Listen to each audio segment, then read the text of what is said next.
1. France and Germany did not have a good relationship even before the First World War. The beginning of the problem can be dated to some 40 years earlier, to the 11th of May, 1871. On that day in the Swan Hotel at Frankfurt on Main, Otto von Bismarck, the German Chancellor, signed the treaty which awarded all of Alsace and most of Lorraine to Germany. To the French, including those in Alsace and Lorraine, it was a loss which they would never come to accept. Tourists to the area today will meet locals who still talk about it with great sadness. 2. When your car stops on a country road, it can be a nightmare, and it will be expensive to repair, too. With the RAC, you can have help and security from as little as £29 per year. Over 80% of our patrols arrive within an hour of your call, and 85% of repairs are made on the spot.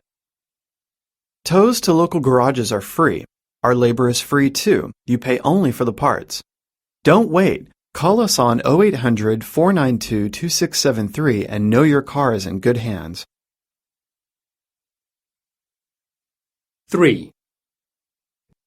And Finnevan hits a front half a mile from home. He's followed by Turnip Trump, ridden by Martin Evans, who almost missed the race after his car broke down on the way. Now they're coming up to the second last fence, and Finnevan clears it, ahead of Turnip Trump. Oh, and Shandy Dandy's down! Jockey Peter Llewellyn seems to be okay. He's up and walking around.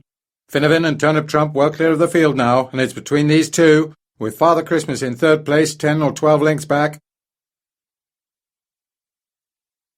4.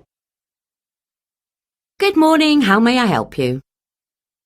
Certainly, sir. Would that be a single or a double? A double with a bathroom en suite. Yes, the price includes breakfast, which can be taken in our dining room or in your own room. We offer a traditional English breakfast or a continental breakfast. Our food is the best in the city. No, the building's very modern. It was constructed 2 years ago. Certainly, sir. We look forward to seeing you. 5. Now standing at platform 1 is the 6:45 for Swansea, calling at Newport, Cardiff, Bridgend and Swansea. Passengers for Newport should travel in the front 3 carriages only. A shuttle bus service from Newport to Swansea Airport departs from the station forecourt. For passengers requiring refreshments, there will be a buffet car until Cardiff. 6. A pound of plums. That's 66p. Will that be all, Mrs. Figg? No, I want some apples too. Half a dozen. Granny Smith's be all right? Or Golden Delicious? Not the Golden Delicious. They taste like cotton wool. Granny Smith's will be fine. There you go. That's £1.87. What about some potatoes? No thanks. I think I have everything I need until the weekend. Fine. That'll be £1.87. Thanks very much. And 13p change. 7. When I was a student, I wanted to be a social worker. Do a job where I could help people. I suppose I wanted to feel useful to society. But after I left university, I realized I didn't have the people skills to do this. I can't communicate very well, because I'm rather shy. So that's why I decided to become an accountant. I spend most of my day just looking at figures. 8. Yeah, it was a really fantastic holiday. You know, I'd never been abroad before, so it was so exciting. The different culture, the delicious food, the weather. And the flight was wonderful. I liked that most of all. But one problem was the language. If only I'd made an effort to learn some phrases before I went, I would have chatted to the locals. That's what I like to do most, meeting new people. Part 2. It's a long way from cooking dinner every day for the family to preparing 500,000 meals a week in a purpose-built £5 million factory of your own design. But Anita Lee has made the jump in just a few years. The Chinese meals she used to make for her husband David and 2 young daughters are now enjoyed in millions of homes all over Britain. It's not something that's easily done, so where did she start and why? I started making my own Chinese food because I didn't like what I could buy. The Chinese meals I bought in the supermarket didn't taste like Chinese food to me, and they were nothing like my mother's cooking back home in Hong Kong. Even meals from the local Chinese restaurants seemed to have been adapted to suit English tastes. So I looked around for proper Chinese ingredients and cooked for myself.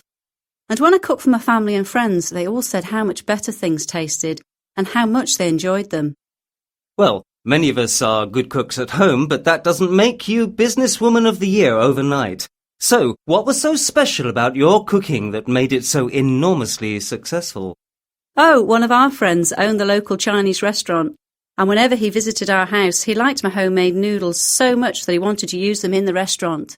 They were a big success and encouraged me to try out other things for him, like sweet and sour sauce and crackers.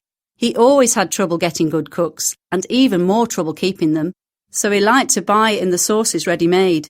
He liked the arrangement and so did I. Anyway, I started taking on people to help, and then I took a unit on an industrial estate in Cowbridge to cope with the demand. It all grew from that, really. As easy as boiling an egg. But in fact, it wasn't always plain sailing for you, was it? Strangely enough, we had trouble when the company became really successful. Gourmet magazine had given us its top prize for ethnic cuisine, and contracts were coming in from all the big supermarket chains. We needed to expand, but didn't really have the capital to do it. I was reluctant to go to the bank for a loan, and Lanier Foods came along and offered us the funds we needed. It seemed too good to be true. And it was, wasn't it? Sorry? Too good to be true. Oh, yes it was. You see, at first it seemed that Lanier Foods was willing to provide the necessary funds and be seen as an equal partner. But then, very soon, they tried to take over control of the company. They even wanted to alter the food production, change some of the ingredients in the recipes, things like that. Nasty. Yes, that time was like a living nightmare. I really had to fight to protect my products and the business I'd struggled to build up. Luckily, I had a very loyal workforce who backed me all the way. I eventually managed to get a bank loan, but I also had to sell my house to afford to buy out Lanier Foods. It took a whole year, but at least I got my company back. By then, our sales had skyrocketed, and they continued to do so for the next 5 years. I was able to pay back the loan, buy an even bigger house, then I became Businesswoman of the Year. That was my proudest moment. It made all the hard work worthwhile. Part 3. Speaker 1. I've been teaching maths for 35 years. And naturally, I've seen a lot of changes in that time. I've attended a number of in-service training courses to make sure I'm up to date with new methods of teaching maths. It's useful to hear about different ways to teach successfully. I think that's important. And of course, it's the computer age now, so that's taken quite a lot of getting used to. I have to admit, some of my students seem to know a lot more about computers than I do. Speaker 2. I went to Cambridge University and trained to be a teacher to get the best possible background for a successful teaching career. I regularly take magazines like Modern English Teacher and English Teaching Today, and I even write articles for them. I like to give new teachers some ideas to help them. I like to think my own colleagues at school look to me for guidance on matters of methodology. I like to pass on my experience to my department. Of course, I don't want to dictate to my colleagues, but I always appreciated the help I was given as a new teacher. Speaker 3.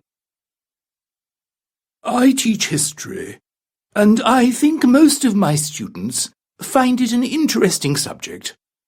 I hope we give the students an overall view of the subject. The department believes in choosing a topic, for instance, the Romans, and looking at it not just from a purely historical point of view, names and dates, but the geographical and sociological angle as well. The students do a lot of project-based work, and by doing this, they get more involved in the topics. We also have a lot of trips to museums and other places of interest, and this motivates students enormously. It helps for them not only to read books, but to see where historic events took place. Speaker 4. Yes, the music department isn't bad. We encourage all the pupils to play an instrument and sing in one of the choirs. It's very pleasing that most of them do. We had to create a third orchestra to cope with the demand. The boys and girls like to take exams too. That's a change from when I came. We have a pass rate of well over 90%, by far the best in the area. Oh, they're so gifted, some of these children. We always get 5 or 6 with music scholarships to university or music college. And one of our violinists won the British Young Musician of the Year a couple of years ago. Speaker 5. It's so difficult with science teaching to know if you're doing it right. The pupils here are so clever and they really deserve every chance I can give them. I try to take the syllabus and find new ways of explaining the subjects, and I design experiments to illustrate them. I don't know if they really work, though. I get very nervous in front of the class and I think it shows. I'm sure the other teachers are better. Still, the exam results were quite good last year and the pupils gave me a present at the end of the last class before the summer holidays. It was really very nice of them. Part 4. Well, Dad, it's great to see you again after so long. Thanks for inviting us here for dinner. Not at all, John. The pleasure's all mine. I've been to this place once or twice, and I thought it would be ideal for our little get-together. I've passed it a couple of times myself and thought of eating here. I must say, it's a lovely place. Let's have a look at the menu, shall we? There's certainly a lot to choose from. I think I'll try the fish. It says here the fish is fresh every day. I fancy a nice juicy steak. Well, I'm going to go for the chicken. It's plain. All these fancy sauces are all right if you've got the stomach for them, but I can do without all the trimmings. Shall I see if I can catch the waiter's eye then? If we're ready to order. Oh, what are we going to drink? Well, actually, I ordered a bottle of champagne earlier. After all, this is a celebration. John, Sally, I've got something to tell you. A celebration? What do you mean, Dad? Something to tell us? Have you won some money? Not money, but I do feel I've won something. Look, John, Sally, I don't see you two very often these days. You've both got such busy lives and careers here in London, and even though I only live 20 miles away, we're lucky to see each other once or twice a year. I know it was different when your mother was alive. Perhaps you thought it was a home then, but now you only come back as a duty, not because you want to. That's not true, Dad. As you say, we have stressful jobs. You do know that since I got this promotion, I have to travel around the country at least 2 weeks every month. At weekends, all I want to do is relax at my flat. I don't want to travel anywhere, even if it's only 20 miles. OK, Sally, just let Dad finish what he has to tell us. Yes, well, the truth is, I've missed your mum a lot these past 5 years, and to be honest, I never thought I'd ever find someone to take her place. But I joined a club where people who feel lonely get together with, others in the same situation.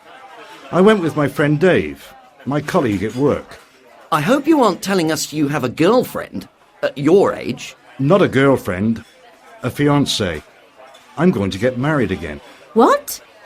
How can you even think of it? No one could take Mum's place. And you never even told us you were seeing someone.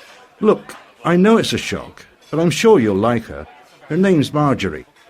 She's very kind and she cares for me. And she has 2 children, and they've given me a new lease of life. So how old is this Marjorie? She's 35, and the children are 10 and 8. She was widowed 5 years ago.